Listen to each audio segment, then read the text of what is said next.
Donc ce qui me paraît important de souligner, c'est que le problème de l'Afrique n'est pas un problème économique. L'Afrique, c'est un pays riche. Bon, il peut y avoir quelques régions qui ont des difficultés, mais c'est un continent riche qui a des ressources considérables. C'est d'ailleurs pour ça que le Brésil, l'Inde et la Chine ou les États-Unis s'y intéressent. Mais le problème, il est politique, c'est-à-dire mettre en place des États de droit et des systèmes politiques qui favorisent le développement. C'est-à-dire que nous avons accepté de donner des sommes d'argent sans vérifier où elles allaient et sans vérifier, par exemple, que souvent elles étaient détournées à d'autres fins ou en Suisse. Il y avait une enquête, par exemple, de la Banque mondiale un jour pour savoir ce qui était devenu une très grosse subvention de la Banque mondiale au Congo, enfin à l'époque au Zaïre, pour construire une grande infrastructure routière.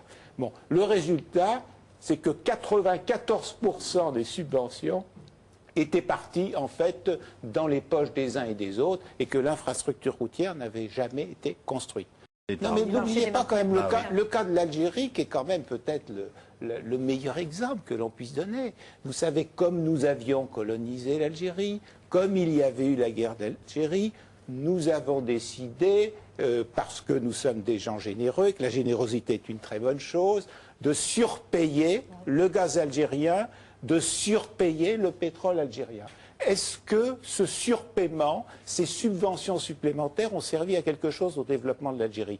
Bien au contraire, ça a développé la rente, ça a permis à la nomenclatura de se nourrir encore davantage et ça a permis à la nomenclatura de ne pas mettre en place les politiques de développement nécessaires à ce pays.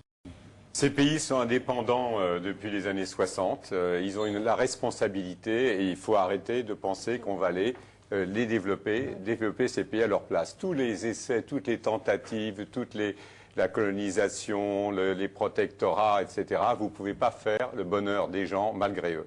Le problème de l'Afrique, c'est le problème des Africains, ce n'est pas notre problème à nous. Il faut arrêter de pleurer et demander qu'il y ait plus d'aide au développement dans des pays qui ont des recettes pétrolières absolument gigantesques à 70 $ le baril. Enfin, c'est quasiment la moitié de l'Afrique. Ça veut dire qu'il faut arrêter de pleurer et demander qu'il y ait plus d'aide au développement dans des pays qui ont des recettes pétrolières absolument gigantesques à 70 $ le baril. Enfin, c'est quasiment la moitié de l'Afrique. Ça veut dire qu'il faut arrêter de pleurer et demander qu'il y ait plus d'aide au développement dans des pays qui ont des recettes pétrolières absolument gigantesques à 70 $ le baril. Enfin, c'est quasiment la moitié de l'Afrique.